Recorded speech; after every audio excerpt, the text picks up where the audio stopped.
우리 보좌 앞에 모였네. 삶을 주관하시는 아버지 하나님 참으로 감사합니다. 유난히 무더웠던 3일간의 삶 속에서도 하나님께서는 저희들과 함께 해주셨고 지켜주셨고 인도하여 주셨으며 오늘도 귀한 말씀의 자리로 저희들의 발걸음을 또한 인도하여 주셨습니다. 주님, 이 시간 저희들 말씀을 듣고자 합니다.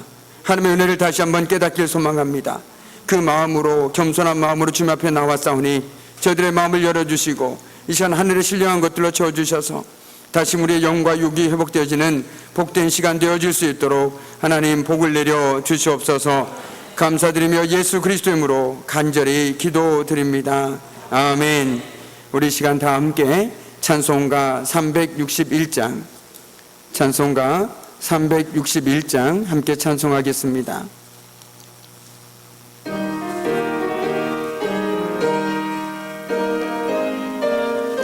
찬송가 361장입니다.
소리 주시는 귀한 말씀은 느헤미야 4장 1절에서 14절까지의 말씀입니다.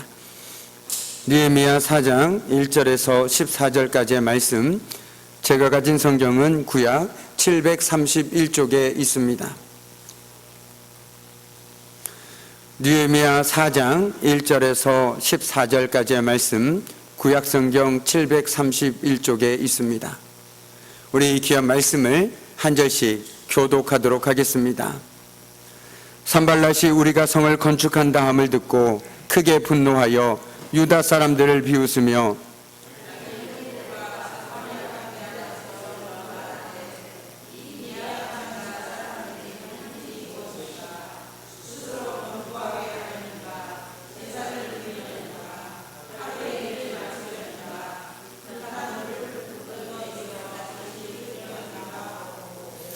암몬 사람도 도비아는 곁에 있다가 이르되 그들이 건축하는 돌 성벽은 여우가 올라가도 곧 무너지리라 하더라.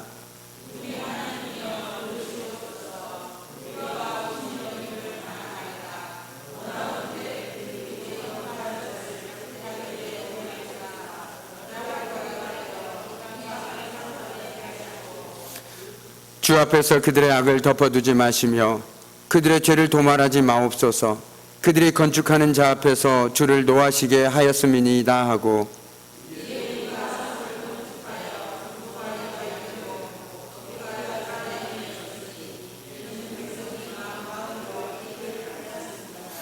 산발랏과 도비아와 아라비아 사람들과 암몬 사람들과 아스도 사람들이 예루살렘 성이 중수되어 그 허물어진 틈이 메꾸어져 간다함을 듣고 심히 분노하여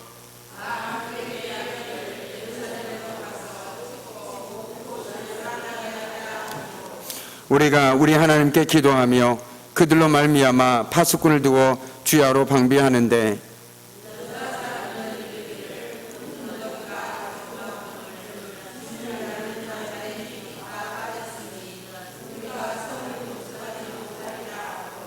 우리의 원수들은 이르기를 그들이 알지 못하고 보지 못하는 사이에 우리가 그들 가운데 달려들어가서 살육하여 역사를 그치게 하리라 하고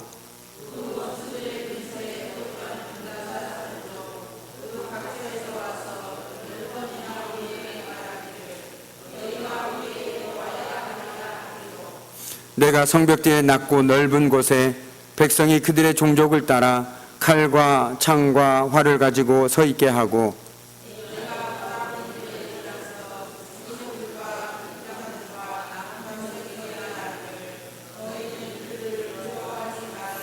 지극히 크시고 두려우신 주를 기억하고 너희 형제와 자녀와 아내와 집을 위하여 싸우라 하였느니라. 아멘. 기도하겠습니다. 참으로 고마우신 아버지 하나님, 오늘 이 저녁에도 저희들 하나님의 말씀을 듣고자 합니다. 하나님의 말씀이 선포되어질 때에 듣는 귀와 깨닫는 마음을 저희들에게 허락하여 주시사 오늘 하나님의 말씀을 통해서 정말 저희들의 믿음 가운데 더해지게 하여 주시고 어디에 있든지 무엇을 하든지 날마다 주님만을 바라보고 살아가는 저희들의 복된 삶 되어질 수 있도록 주님 역사하여 주시옵소서. 모든 것 주님께 온전히 의탁하오며 감사드리며 예수 그리스도 이름으로 간절히 기도드립니다. 아멘. 할렐루야. 반갑습니다. 네, 우리 인사를 나누기 앞서서 우리 주변 분들 한번 천천히 봤으면 좋겠어요. 3일 동안 어떻게 아픈 데는 없는지, 변한 것은 없는지, 잘 지냈는지 한번 훑어보신 후에 다시 한번 반갑습니다 라고 인사했으면 좋겠습니다. 네, 한번 둘러보세요. 네, 제가 보기에 머리 자르신 분도 계시고, 네, 시원하게, 네, 다들 건강해 보이셔서 참으로 감사합니다. 네, 잘 오셨습니다. 네, 오늘 이 밤에도 무더위에 지쳤던 우리의 마음과 우리의 육신이 하나님의 말씀을 통해서 다시금 회복되어지는 은혜가 하나님부터 있기를 간절히 축복합니다. 아멘. 네, 얼마 전에 읽었던 책에서 목사님의 아내가 심한 병에 걸려 있었습니다. 그런데 아내의 병 치료 문제를 놓고 어떻게 치료할지를 놓고 장모님과 그만 갈등 관계에 놓이게 됩니다. 목사님과 장모님과 과연 무슨 갈등이 있을까라고 생각돼 줄 수 있겠지만 목사님은 당연히 아내가 아프니 병원에 가서 치료를 받아야 한다라고 말합니다. 그런데 장모님은 무조건 묻지도 말고 따지지도 말고 기도원에 가서 기도로 치유받아야 한다라고 절대로 딸을 병원에 못 보낸다라고 말하고 있습니다. 이 둘은 너무나 팽팽해서 그 끝을 맺을 수가 없었습니다. 여러분의 생각은 어떠신가요? 병원으로 가야 할까요? 아니면 오직 기도의 힘으로 기도원에 가서 딸의 병을 치유받아야 할까요? 이 질문을 안고 이 고민을 가지고 오늘 우리 말씀을 함께 나눈다라면 여러분이 그 실마리의 해답을 조금은 찾을 수 있을 것 같습니다. 오늘 우리가 읽은 말씀은 산발락과 도비야가 이스라엘 백성들이 다시 성벽을 쌓는다는 소식을 듣고 그들을 비웃었습니다. 또한 그들의 성벽 재건 소식을 들었을 때 그 일이 왕을 반역하는 일이라고 그들을 협박했습니다. 한마디로 너희는 지금 반역을 하고 있다. 그렇기 때문에 그 일을 해서는 안 된다라고 그들을 겁주고 있었다라는 것이죠. 겁을 주고 비웃고 그 조롱 속에서 오늘 이스라엘 백성들은 느헤미야의 주도로 그렇게 성벽 재건 공사를 이제 시작했습니다. 그러자 그들은 조롱합니다. 너희들은 예루살렘 성을 다시 세울 만한 힘이 전혀 없다. 설령 너희들이 다시 세운다고 할지라도 너무 부실해서 여우만 올라가도 무너질 것이다. 얼마나 비웃습니까? 열심히 땀을 흘리면서 성벽을 재건하고 있는데 와서 옆에 와서 비웃는 거예요. 야, 그거 여우만 올라가도 무너지겠다. 야, 너희들은 그 성을 쌓을 수가 없어. 너희들한테 그 능력이 없으니까. 옆에서 자꾸만 깐족됩니다. 비웃습니다. 조롱합니다. 이러한 조롱은 이스라엘 백성들을 낙담시켜서 정말 우리는 할 수 없나 보다. 그만둬야 되나? 자꾸만 그들의 마음을 낙심시켜서 결론적으로 성의 재건을 중단하게 하려는 그들의 심리전이었습니다. 이러한 그들의 방해에 대한 느헤미야 행동에 오늘 우리는 특별히 주목해야 합니다. 정말 비난을 받고 때로는 협박을 받는 그 상황 속에서 믿음의 사람들로서 내가 어떻게 행동해야 하는지 오늘 말씀을 통해서 그리고 느헤미야의 행동을 통해서 우리는 깨닫게 되어집니다. 그의 반응은 당연히 기도였습니다. 느헤미야는 하나님께 공의로 그들을 심판하여 주실 것을 기도했습니다. 그래서 4절 말씀에 보면 우리 하나님이여 들으시옵소서 우리가 업신여김을 당하나이다. 원하건대 그들이 욕하는 것을 자기들의 머리에 돌리사 노략거리가 되어 이방에 사로잡히게 하시고 라고 기도하고 있습니다. 하나님의 백성으로서 이방 사람인 그들의 조롱과 업신여김은 도저히 당연하기 어려운 일이었습니다. 참기 어려운 일이었습니다. 감히 이방 사람들이 지금 하나님의 백성을 모욕하고 있는 것입니다. 그런데 어떻게 참을 수가 있겠습니까? 그런데 그는 감정적으로 대처하지 않았습니다. 오히려 그들은 대적들의 조롱과 방해에도 자기의 감정을 자제하고 모든 것을 아신 하나님께 적절히 조치해 주시도록 기도했습니다. 이것이 정말 우리 믿음의 사람들에게 너무나도 필요한 삶의 태도입니다. 삶을 살아가다 보면 우리는 감정의 동물이기 때문에 내가 듣기 원치 않았던 말을 듣거나 때로는 화가 나거나 그런 일을 겪을 수밖에 없습니다. 그러면 대부분은 내가 가서 따져서 결말지리라고 이렇게 팔을 걷어붙이죠. 그러나 정말 우리 믿음의 사람들은 이 팔을 걷어붙이긴 붙이되 걷어붙이고 하나님 앞에 나가야 되는 것입니다. 하나님 이런 일이 나에게 있습니다. 너무 원하고 분통합니다. 내가 힘으로 해결할 수 있지만 하나님께서 해결해 주시길 원합니다. 라고 기도할 수 있는 저와 여러분이 되어야 된다는 것이죠. 그게 바로 믿음의 사람들이라는 것입니다. 똑같이 가서 싸워서 네가 이겼네 내가 이겼네 네가 잘못했네 내가 잘못했네 내가 언제 그런 말을 했느냐라고 따져봤자 그것은 전혀 덕이 되지도 않고 문제를 해결할 수도 없습니다. 오히려 그 문제를 더욱더 키우기만 할 뿐이라는 것이죠. 나에게 원통함이 있습니까? 혹시 이 시간 내 마음에 원통함이 있는 분 있습니까? 내 마음에 시험이 드신 분 있습니까? 그렇다면 하나님 앞에 두 팔 걷어 붙이고 나아가십시오. 하나님, 나 누구누구 때문에 도저히 너무너무 힘듭니다. 나는 제대로 신앙생활을 하고 싶어 하는데 누구누구 때문에 너무너무 힘듭니다. 하나님께서 제발 내 마음을 붙잡아 달라고. 그래서 내가 더 이상 내 입술로 내 말로 내 행동으로 죄를 범치 않도록 도와달라고 그 기도를 해야 되는 것이지요. 믿지 않는 사람과 똑같이 행동한다면 그것이 무슨 차이가 있겠습니까? 오늘 느헤미야는 힘이 없었습니까? 아닙니다. 유다 통치자로 세움받은 왕이었습니다. 싸워도 이길 수 있었을지도 모르겠습니다. 그런데 그는 자신의 모든 것을 내려놓고 하나님께 기도했다라는 거예요. 하나님 보십시오. 이방 사람들이 감히 우리를 비난하고 조롱하고 있습니다. 하나님께서 갚아주십시오. 하나님께서 이 모든 거 보셨으니까 하나님께서 공의로 심판해 주십시오라고 기도하고 있다라는 것이죠. 이것이 바로 우리 믿음의 사람들에게 너무나도 필요하다라는 것입니다. 이처럼 기도라는 것은 바로 맡김의 의지적인 표현입니다. 그냥 내가 입술로 읊조리는 것이 아니라 나의 감정, 내 생각, 내 계획 등을 포기하는 것, 그것이 바로 기도입니다. 내가 하나님께 기도하면서 내 생각을 그대로 갖고 있다?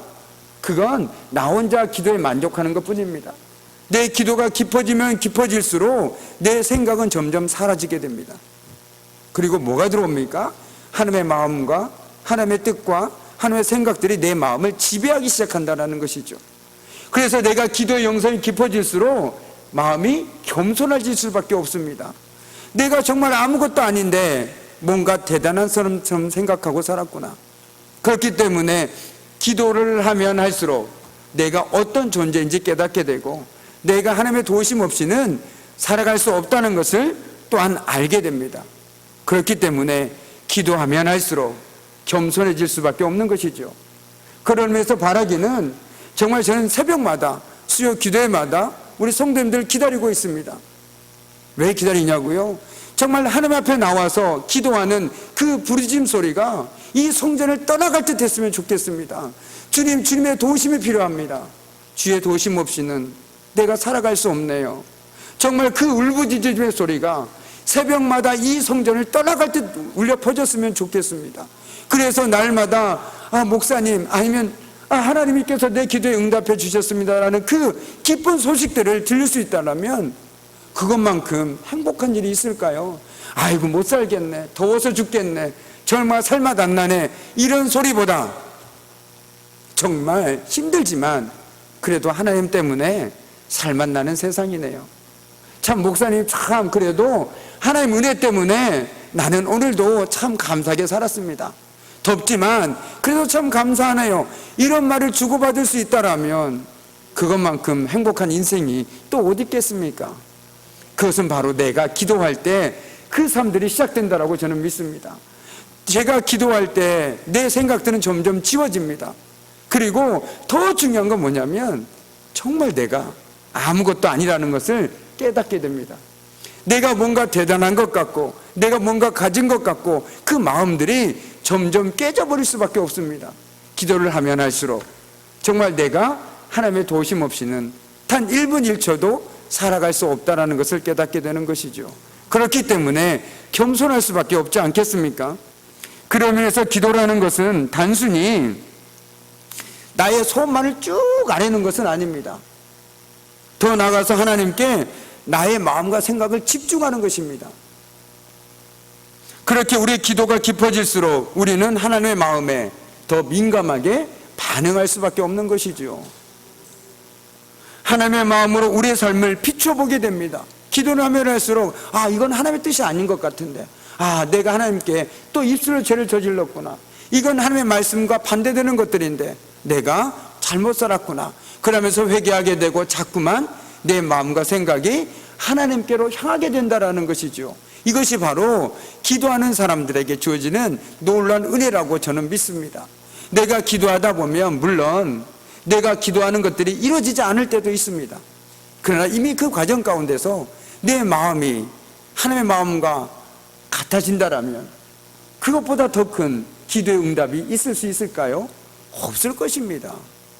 그런 의미에서 우리가 기도한다라는 것은 나의 소원만을 아뢰는 것이 아니라 나의 마음과 내 생각과 내 계획을 하나님에게 점점 맞춰가는 거라고 생각하시면 될 것 같습니다. 우리가 기도를 통해 무언가를 얻으려고만 한다면 그 기도는 결코 올바른 기도가 될 수 없습니다. 기도는 나의 삶의 주권자 되시는 하나님을 신뢰하면서 나오는 것입니다. 주님께서 내 인생의 주인이시니까, 주님께서 내 삶을 주관하시니까 내가 그 주님 앞에 무릎 꿇고 그 주님의 뜻을 구하는 것이죠. 그리고 그 주님께서 나보다 나를 더 잘하시고 선한 길로 인도하실 거라는 것을 믿기 때문에 그 주님의 뜻에 아멘으로 화답하고 그 은혜 가운데 살아갈 수 있는 것 아니겠습니까? 그렇기 때문에 우리는 결과에 상관없이, 내 기도의 결과에 상관없이 그분께 전적으로 맡기는 것이 바로 기도입니다. 내가 기도했는데 주님께 맡기지 못했다? 그건 안타깝지만 반쪽짜리 기도일 수도 있습니다. 기도라는 것은 내 모든 것을 다 맡기는 것입니다. 다 그냥 주님께 던져버리는 것입니다. 그리고 나는 주님을 믿으니까 주님의 뜻대로 응답해 주십시오라고 말하는 것이, 그 행동이 바로 기도라는 거예요. 그렇기 때문에 우리는 결과에 연연하지 않습니다. 내 뜻과 정반대의 응답될지라도 그것에 감사합니다. 그리고 그 응답을 통해서 오히려 하나님의 뜻을 구하게 된다는 것이죠. 우리가 잘 아는 것처럼 내 뜻대로 하지 마시고 아버지 뜻대로 해 주십시오라는 예수님의 기도가 그래서 위대한 기도인 것입니다. 그리고 우리가 본받아야 할 기도인 것이죠. 바라기는 우리의 기도가 깊어져서 내 생각과 내 계획을 앞세우는 것이 아니라 하나님의 뜻과 마음에 굴복할 수 있는 저와 여러분이 되기를 주님의 이름으로 간절히 축복합니다. 아멘. 오늘 6절 하반절 말씀을 보시지요. 이는 백성이 마음을 들여 일을 하였음이니라 라고 오늘 6절 하반절 말씀은 기록하고 있습니다. 그런데 이 말씀이 무엇인지 고개가 가우뚱할 수도 있습니다. 다른 성경에 보니 이를 이렇게 말하고 있습니다. 우리는 성 쌓는 일을 계속하였다라고 말이죠. 무슨 말입니까?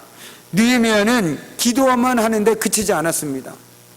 기도 후에 다시금 자신의 자리로 돌아가서 하던 일을 계속했다라는 거예요. 저는 이것이 중요하다고 생각합니다. 우리 주변에 어떤 분들은 기도만 하면 모든 것이 다 된다라고 말씀하시는 분이 있습니다. 일종의 기도 만능주의죠. 그래서 무슨 일에 부딪히거나 어려움에 빠지면 무조건 기도하라고 말합니다. 기도하십시오. 금식하십시오. 그리고 무슨 일이 생기면 서슴없이 기도하지 않았기 때문이라고 말합니다.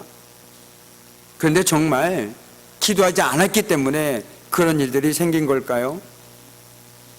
물론 그럴 수도 있겠습니다만 그렇지 않을 수도 있습니다. 마치 서두에 목사님의 장모님처럼 기도만 하면 다 된다는 맹목적인 기도는 오히려 우리를 그릇된 신앙으로 인도할 수도 있습니다. 그런데 우리 주변에 이처럼 기도 만능주의에 빠진 분들이 종종 있습니다. 여러분, 제가 서두에 말씀드린 우리 그 장모님과 목사님의 대화 속에서 여러분 어떤 걸 느끼셨습니까? 저는 답답함을 느꼈습니다. 고구마를 한 100개는 먹은 것 같아요. 왜냐하면 똑같은 하나님을 믿지만 어떤 분은 기도만 해야 된다, 어떤 분은 병원에 가서 치료해야 되지 않느냐.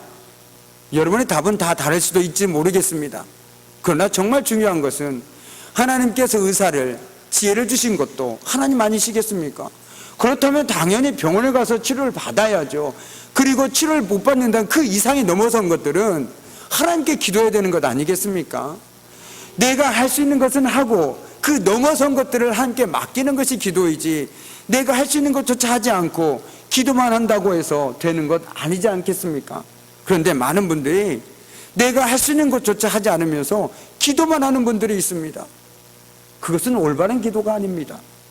오늘 느헤미야도 그렇게 하지 않았습니까? 내가 할 수 있는 것 하면서 하나님께 기도를 했습니다. 기도한 후에 다시 돌아가서 그는 성을 계속 쌓았습니다. 그렇기 때문에 성벽이 중건될 수 있었던 것이죠. 만약에 느헤미야가 맨날 백날이고 기도만 하고 있었다면 성벽은 누가 쌓습니까? 하나님께서 쌓아주셨을까요? 모르겠습니다만 분명히 기도도 해야 되지만 느헤미야가 해야 될 일도 있다라는 것이죠. 그래서 기도만 하면 된다, 하나님께서 알아서 다 해주신다, 성경에도 믿고 구하면 다 받는다고 말하지 않고 있느냐 등등 많은 말씀들을 하십니다. 그런데 오해하지 않으셨으면 좋겠습니다. 저는 지금 기도를 하지 않아도 된다, 기도하지 마라 라고 말씀드리고 있는 것이 결코 아닙니다. 혹시 오해하셔서 목사님이 기도하지 말라는구나 라고 생각하시면 그것은 제가 말한 의도를 전혀 잘못 해석한 것입니다. 저는 오히려 기도를 해야 한다고 힘주어 말하고 있는 것입니다. 기도는 마치 우리가 매일 밥을 먹고 숨을 쉬는 것처럼 우리 삶의 일부분입니다. 우리가 해야 하는 것이라는 거죠.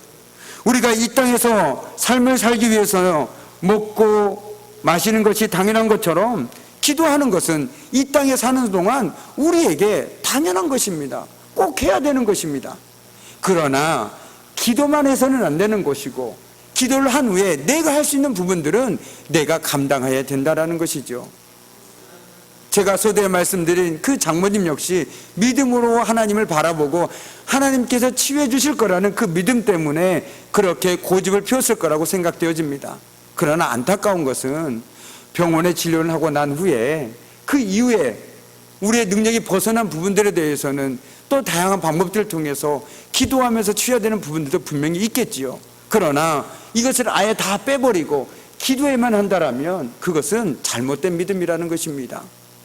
오늘 9절 말씀을 다른 성경으로 보면 이렇습니다. 우리는 한편으로는 우리 하나님께 기도를 드리고 다른 한편으로는 경비병을 세워 밤낮으로 지키게 하였다. 여기 뭐라고 얘기하고 있습니까? 한편으로는 함께 기도를 드리고 한편으로는 경비병을 세워서 밤낮으로 지키게 했다라는 것입니다. 기도도 하지만 우리가 해야 될 일은 하고 있다라는 거예요. 오늘 말씀의 성벽이 중간 정도 쌓았을 때 다시 대적들이 그들을 괴롭힙니다. 그런데 이번에는 조금 더 구체적으로 괴롭힙니다. 말로만 괴롭히는 것이 아니라 이들이 뭐라고 얘기하냐면 한꺼번에 예루살렘으로 올라가서 성을 치기로 함께 모의했다라는 거예요. 우리가 예루살렘을 공격하자, 그래서 이스라엘 백성들을 혼란에 빠뜨리자라는 것이었습니다. 그때 이스라엘 백성들이 취한 행동입니다. 이들이 예루살렘 성을 공격하기로 모의했을 때 이스라엘 백성들은 한편으로 함께 기도했습니다. 하나님, 우리를 지켜주십시오. 하나님, 적들로부터 우리를 도와주십시오. 그러나 또 한편으로는 그들이 경비병을 통해서 밤낮 지켰다라는 거예요. 그들은 한편으로 기도하고 한편으로는 경비병을 세워 밤낮으로 지키게 하였습니다. 기도만 하지 않았습니다.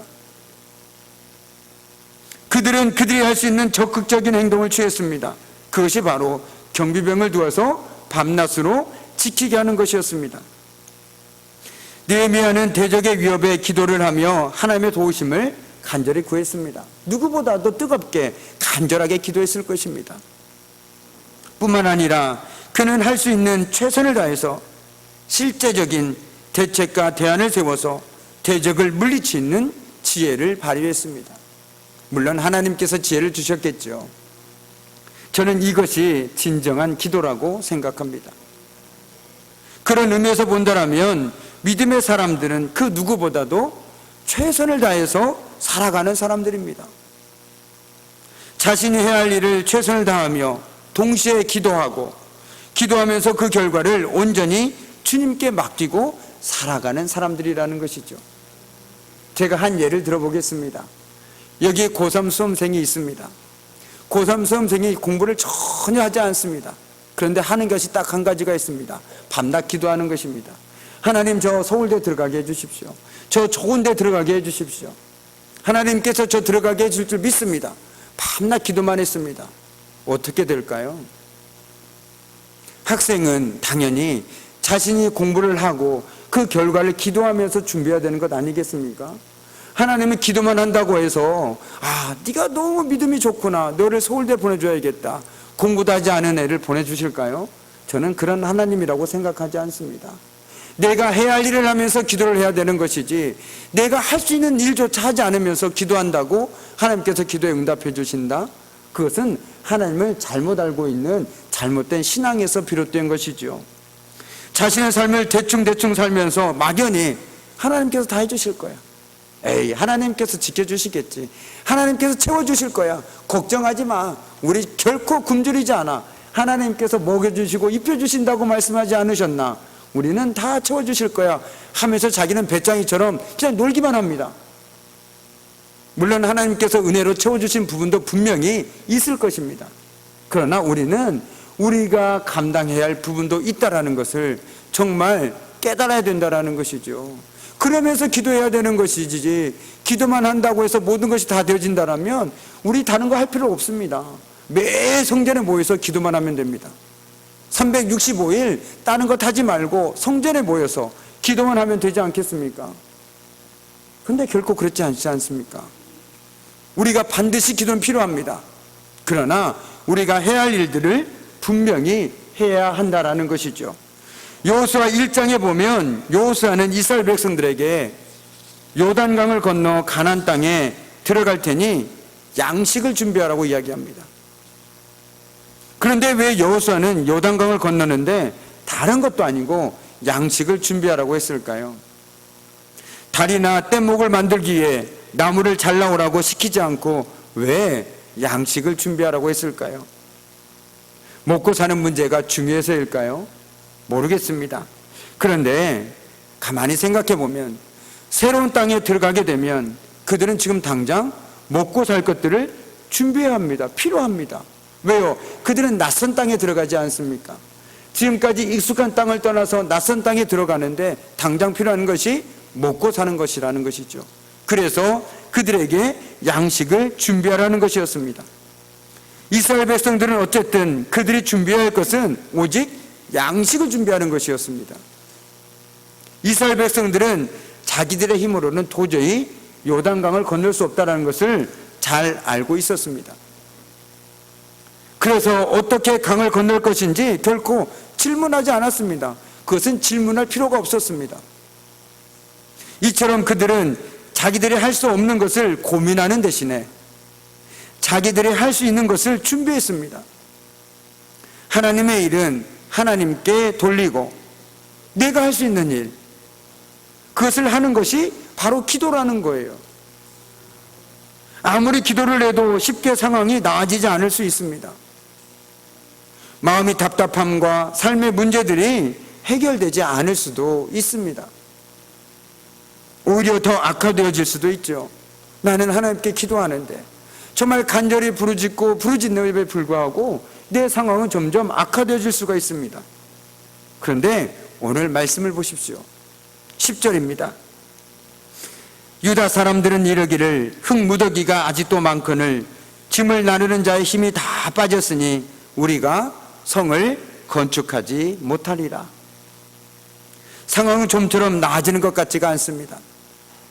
내부적으로는 불안이, 외부적으로는 원수들의 방해로 두려움이 그들을 짓누르고 있습니다. 이제 우리가 더 이상 성을 짓지 못하겠다. 그 상황 속에서 느헤미야는 경비병들을 더욱더 무장시켜 지키게 합니다.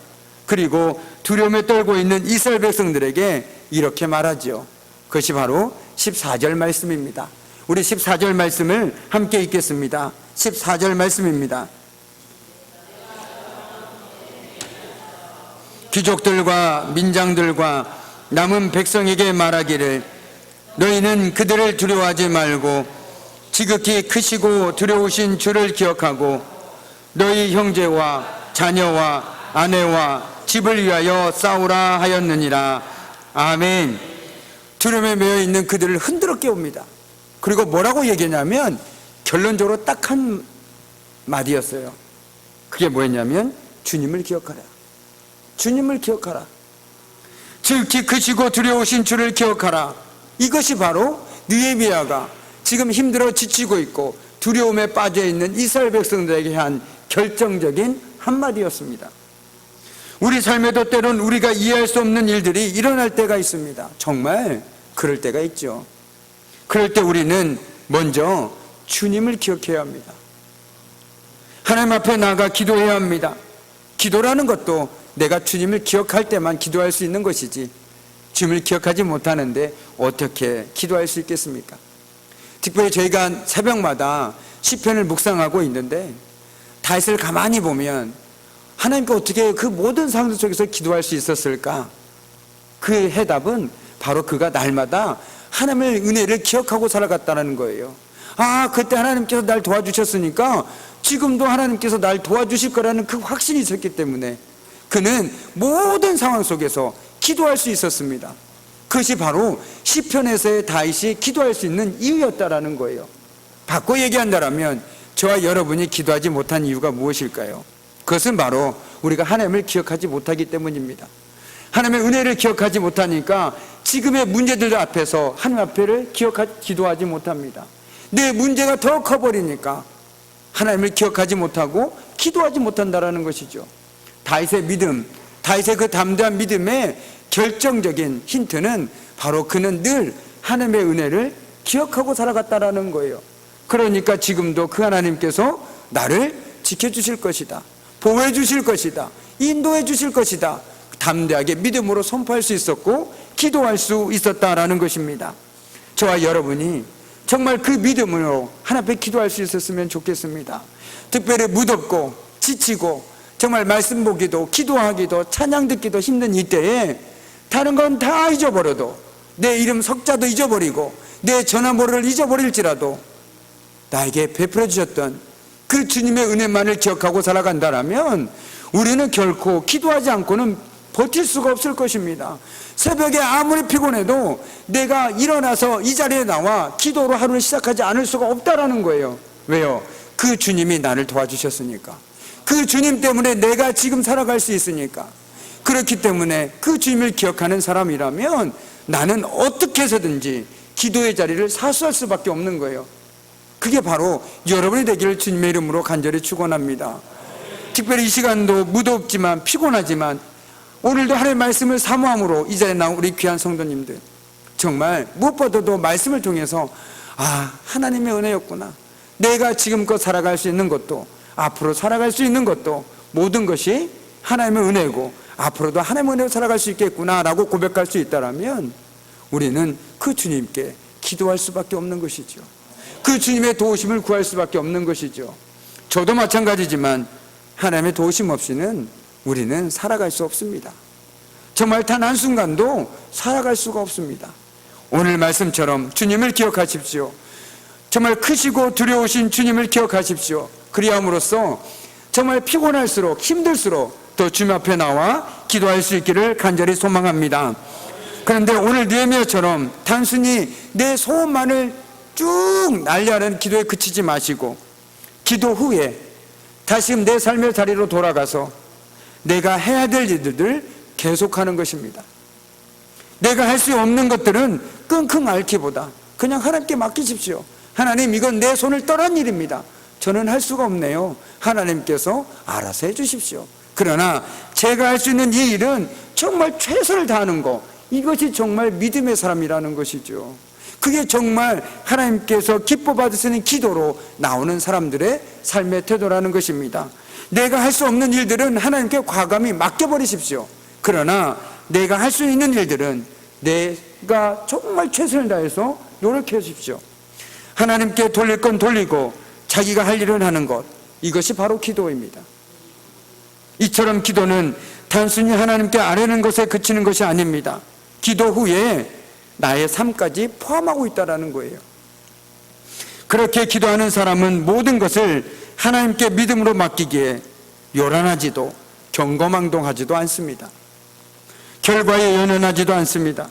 오히려 기도 후에 내가 무엇을 해야 할지 알기에 어떤 상황 속에서도 흔들리지 않습니다. 이상하게도 그 사람은 어떤 상황 속에서도 주님 감사합니다, 이렇게 고백하더라고요. 모든 것이 주님의 은혜네요. 오히려 기뻐하고 감사하고 그렇게 살아갈 수 있다는 것이죠. 그런 의미에서 본다라면 사도 바울이 왜 데살로니가 전서에서 데살로니가 교인들에게 항상 기뻐하라, 쉬지 말고 기도하라, 범사에 감사라고 권면했는지 그 이유를 알 것 같습니다. 우리가 기도하고 모든 것을 하나님께 맡기고 살아가는 사람이라면, 모든 것이 하나님의 은혜람을 고백할 수 있는 사람이라면 내가 기뻐하지 않을 이유가 뭐가 있겠습니까? 하나님께 내가 기도하지 못할 이유가 뭐가 있겠습니까? 그리고 모든 것이 하나님의 은혜인데 어찌 내가 하나님께 감사하지 않고 살아갈 수 있겠습니까? 그래서 이것이 하나님의 뜻이라고 분명하게 성경은 기록하고 있는 것 아니겠습니까? 이제 말씀을 마무리 짓습니다. 오늘 저와 여러분이 정말 느헤미야처럼 정말 어떤 상황에 있든지 늘 하나님께 기도하십시오.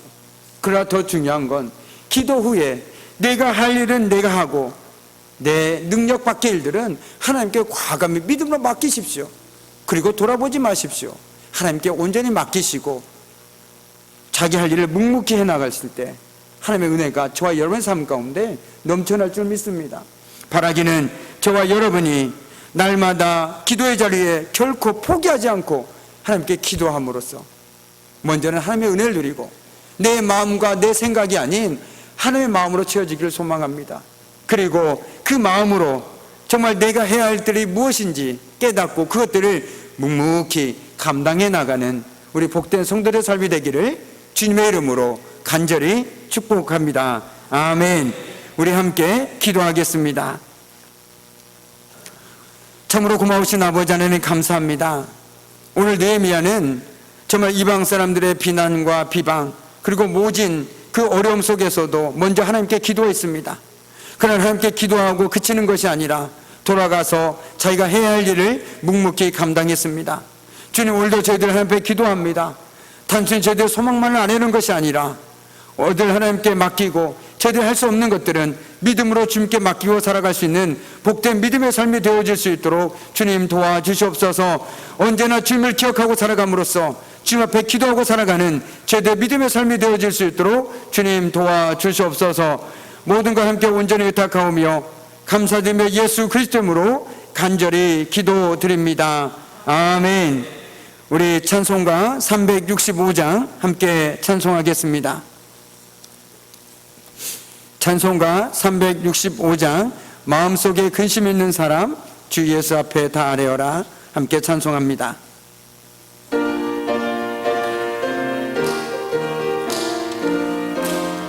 우리 박수치며 함께 찬송할까요?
시간 교회 소식 간단하게 함께 나눈 시간 갖도록 하겠습니다. 우리 앞서서 우리 김윤신 권사님께서 기도하실 때 언급해 주신 것처럼 우리 교회가 참 기도할 내용이 참 많은 것 같아요. 특별히 우리 육신의 연약함 가운데 있는 성도들이 참 많이 있습니다. 제가 주보에 우리 금주의 공동 기도 제목을 올려드렸는데요. 하루에 한 번이라도 생각나실 때마다 그냥 이 기도 제목을 쭉 읽으셔서 정말 하나님께 기도함으로써 좀 우리 교회 가운데 하나님의 은혜가 더욱더 차고 넘쳐났으면 좋겠습니다. 우리 먼저 교회 소식 전해드리겠습니다. 이번 주 낮 예배 후에 정기 당회가 있습니다. 그리고 가장 중요한 이번 주 토요일, 이번 주 주일 8월 1일에 세 달을 함께 여는 새벽 기도회가 있습니다. 정말 앞서 많이 언급해드린 것처럼 세 달을 함께 여는 새벽 기도를 한 이유는 너무나도 분명합니다. 한 달을 시작할 때 우리가 하나님 앞에서 기도함으로 정말 하나님을 기대하면서 한 달을 시작해보자 라는 의미로 시작하게 되었습니다. 피곤하고 바쁘고 여러 가지 사정들이 있겠지만 정말 이 하루만이라도 주님 앞에 나와서 기도함으로 한 달을 시작할 수 있는 우리 귀한 성도님 되기를 간절히 소망해 봅니다. 그리고 더불어 금요 구역 연합예배가 매월 첫째 주, 셋째 주에 있습니다. 8월 달에는 8월 6일에 1구역입니다. 미리 기도로 준비해 주시고 우리 구역원들 이렇게 많이 권면해 주셔서 함께 그 기쁨을 누릴 수 있기를 소망해 봅니다. 더불어 특성으로 하나님께 영광 돌리길 원하시는 분은 언제든지 신청해 주시기 바랍니다. 찬양 못해도 괜찮습니다. 그냥 나오셔서 하나님께 영광 드리는 그 마음 하나면 충분합니다. 그러시니까 주저하지 마시고 언제든지 지금도 기다리고 있으니까 언제든지 말씀해 주시기 바랍니다. 우리 교우 소식 몇 가지만 전해드리겠습니다. 우리 김성현 집사 6구역에 우리 김성현 집사님께서 며칠 전에 정말 6시간에 걸친 그 수술을 마치고 어제도 저를 찾아와 주셨어요. 그런데 수술 결과도 너무 좋고 너무 밝은 모습으로 찾아오셔서 정말 특히 우리 성도님들에게 함께 기도해 주셔서 감사하다라고 감사 인사 말씀을 제게 꼭 전해달라고 부탁의 말씀을 해 주셨습니다. 앞으로도 이제 회복되는 과정 가운데 하나님께서 함께 해 주시기를 또 함께 기도해 주신다라면 더욱더 좋을 것 같습니다. 그리고 특별히 우리 백형재 집사님 오늘 전립선으로 의심되는 것들이 있어서 조직검사차 기독병원에 입원하셨습니다. 아까 조금 전에 통화를 했는데요. 오늘 조직검사를 마치셨고요. 오늘 좀 경과를 보기 위해서 오늘까지 입원한 후에 내일 퇴원한다고 합니다. 계속해서 우리 백형재 집사님을 위해서도 함께 기도해 주시면 좋겠고요. 특별히 제가 여기 와서 가장 먼저 우리 세가족으로 등록해 주신 분 혹시 성함 기억하신가요? 네, 제가 주부에 올려놨는데 염전복 성도님이십니다. 정말 우리가 세가족에게 가장 필요한 게 관심인 것 같아요. 지난주에는 좀 개인적인 사기 때문에 못 오셨다라고 제게 말씀 전화를 또 주셨어요. 혹시 주일에 보시게 되면 그래도 세가족이니까 관심 가지시고 또 가장 중요한 건 이름을 기억해 주시는 것이 너무나 필요할 것 같습니다. 따뜻한 한마디 꼭 건네주시면 감사하겠습니다.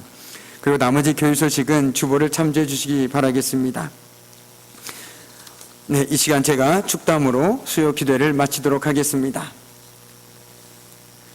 이제는 우리 주 예수 그리스도의 은혜와 아버지 하나님의 그 무한하신 사랑하심과 성령의 사귐과 임재와 다스리심이 정말 모든 것을 하나님께 맡기고 믿음으로 기도하며 정말 하나님의 것은 하나님께 맡기고 내가 할 수 있는 것을 최선을 다해 살아가길 결단하는 우리 귀한 성도의 삶과 그들의 가정과 일터와 사업장 위에 이제부터 영원토록 함께 하시기를 간절히 축원하옵나이다. 아멘.